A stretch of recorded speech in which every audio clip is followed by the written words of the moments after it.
Yes, rapat kerja antara KPK dengan DPR RI Komisi 3. Iya. Mudah-mudahan setelah rapat Harun Masiku ketangkep. Ya. Boro-boro ngomongin Harun Masiku juga enggak. Alah, pret. Lah ya bagaimana tidak? Komisi 3 juga terdiri dari orang-orang PDIP gimana? Masa iya nyelunggani lubang terus kemudian pakai ngubur sendiri kan nggak mungkin. Danco. Cok. Walah, cok.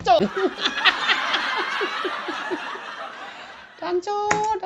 Ya, Ketua KPK sementara Alexander Marwata yang kemarin janji dalam waktu sepekan mau nangkap Harun Masiku, ternyata diralat. Itu katanya harapan. Walah, cok. Walah, cok. Ternyata cuma harapan. Nggak usah ngemeng, harapan. Harapan mau sehari.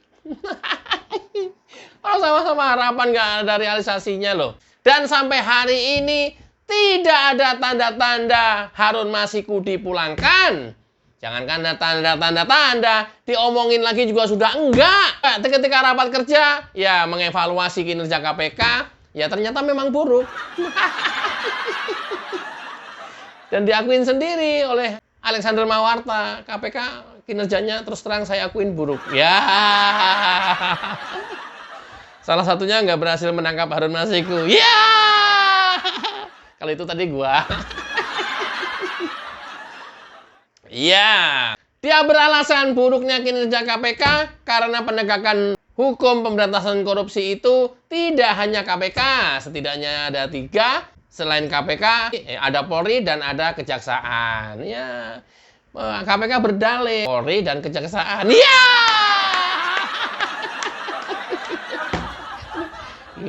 Baga mantap ini berbenturan lagi nih nanti. Cicak buaya.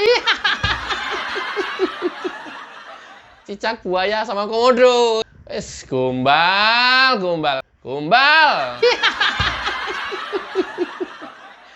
Nah, kita lihat dulu Alexander Marwata di rapat kerja dengan Komisi 3 DPR RI. Simak videonya. Fungsi koordinasi dan supervisi. Ya, apakah berjalan dengan disebutkan misalnya yang berhasil dalam pemberantasan korupsi Singapura atau Hong Kong? Mereka hanya punya satu lembaga yang menangani perkara korupsi. Ya, Singapura CPIB, Hong Kong ICAC. Seluruh isu terkait korupsi mereka yang menangani. Sedangkan kalau di KPK ada 3 lembaga, Bapak sekalian. KPK, Polri, Polisi, dan Kejaksaan. Memang di dalam Undang-Undang KPK yang lama maupun yang baru ada fungsi koordinasi dan supervisi. Ya, apakah berjalan dengan baik? Harus saya sampaikan Bapak sekalian, tidak berjalan dengan baik.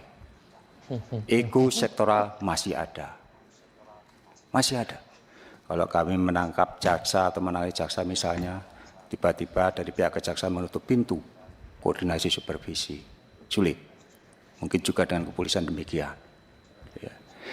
Jadi Bapak sekalian, ini persoalan ketika kita berbicara pemberantasan korupsi ke depan. Saya khawatir Bapak sekalian dengan mekanisme seperti ini, saya terus terang tidak yakin kita akan berhasil memberantas korupsi. Dan saya harus mengakui secara pribadi, 8 tahun saya di KPK kalau ditanya apakah Pak Alek berhasil, saya tidak akan sungkan-sungkan, saya gagal memberantas korupsi Bapak sekalian, gagal. Itu kan. Paling tidak kalau dilihat dari indeks persepsi korupsi, saya masih ingat tahun 2015 pertama kali saya masuk di KPK, IPK itu 34, sempat naik menjadi angka 40. Sekarang kembali lagi di titik 34. Ya. Kalau bicara IPK, masyarakat menyorot KPK pada banyak aspek lain selain korupsi yang menjadi domainnya KPK. Ya, ada kemudian investasi, ada terkait penegakan hukum, kemudian ada kemudahan berbisnis dan lain. Ada 8 indeks dalam IPK itu dan tidak semuanya itu menjadi domain KPK. Ya, artinya apa? Dari satu sisi, ya upaya-upaya untuk pemberantasan korupsi ya tidak dilakukan atau tidak diikuti oleh lembaga-lembaga yang lain. Ini yang kami potret sekalian ya. Tidak ada perubahan mindset kelembagaan maupun secara individual ya. Integritas terutama integritas kelembagaan dan integritas pribadi tidak banyak berubah. Ya, tidak banyak berubah ya. Jadi bahkan boleh saya sampaikan juga ya, beberapa tahun terakhir ada yang menyampaikan kondisinya ini kembali lagi sebelum reformasi atau ya parahnya seperti itu gitu kan. Orang menjadi tidak takut lagi ya melakukan korupsi ya. Dan risiko korupsi itu sangat rendah Bapak sekalian. Risiko korupsi itu sangat rendah. Ketahuannya itu kecil sekali kemungkinannya. Tidak seperti kalau investasi high risk high income. Kalau korupsi itu risikonya rendah, tapi untuk mendapatkan penghasilan tinggi gampang. Kan gitu. Belum lagi ketika ketahuan masih banyak cara untuk bisa lolos. Kan gitu. Ya. Kita tahu semua bagaimana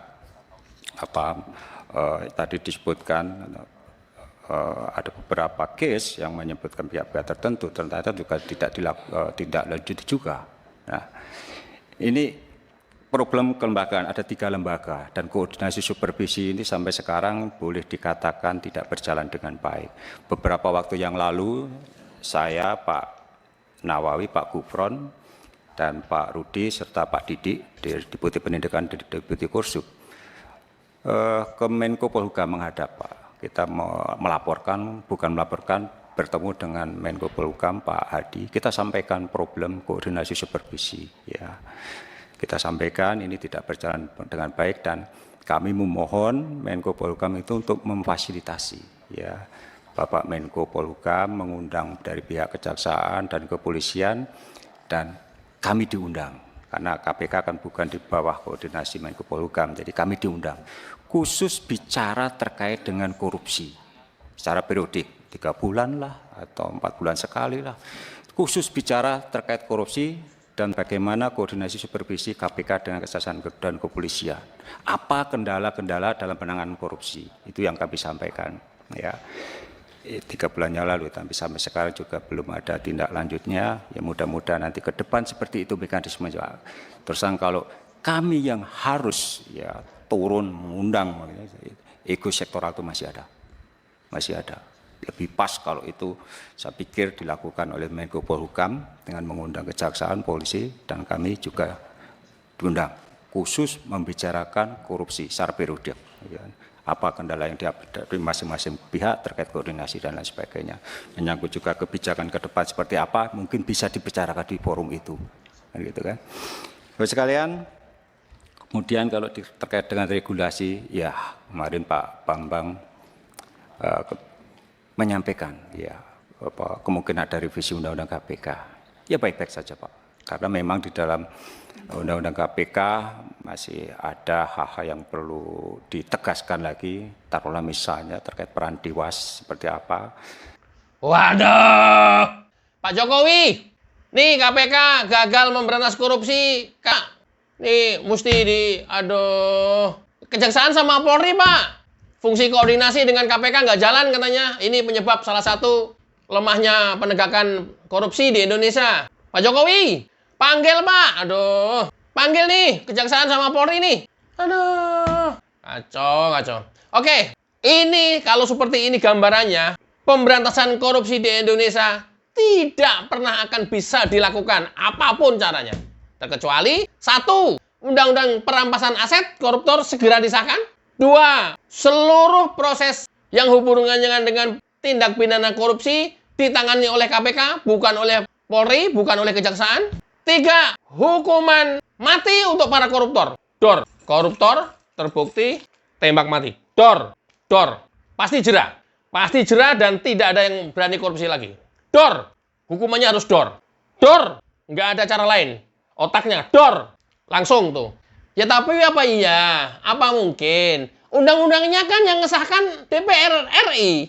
Jangankan tembak mati. Undang-undang perampasan aset aja sampai sekarang nggak disahkan. Sama juga bikin lubang kubur sendiri DPR RI. Itulah sulit. Ini lingkaran setan. Nggak akan bisa. Muter lagi. Atau mempunyai pemimpin satu orang yang otoriter. Kayak di Korea. Langsung eksekusi, dor. Harus begitu. Harus ada pemimpin yang otoriter. Kalau nggak jalan-jalan. Ya tapi gimana lagi? Yang kontrol partai-partai juga. Yang mimpin orang-orang partai juga. Koalisinya koalisi partai-partai juga. Ya susah lah. Lu kan gua dukung. Lu jangan macam-macam lah sama gua. Sama juga. Ada. Bikin negara kerajaan aja kali ya. Langsung dor. Itu aja kali. Kayak Arab Saudi gitu. Kalau enggak mah nggak bisa. Muter-muter terus nggak akan bisa. Ya, muter-muter lagi. Oke ya, daripada pusing-pusing, Harun Masiku dulu aja lah. Aduh, kasus kecil ini Harun Masiku itu. Cuman suap kok. Coba, buktiin. Masa iya sih Harun Masiku mau melarikan diri seumur hidup kan nggak mungkin juga. Masa iya mau sampai mati, dia di pelarian kan nggak mungkin juga. Ini aduh, kecil banget ini Harun Masiku. Harun Masiku kasusnya kecil. Yang besar adalah, iya, circle-nya. Iya. Gua bayanginnya, nanti kena siapa yang instruksiin, nanti kena siapa yang memandu, nanti kena siapa yang membantu melarikan diri, nanti kena siapa yang melindungi, nanti kena.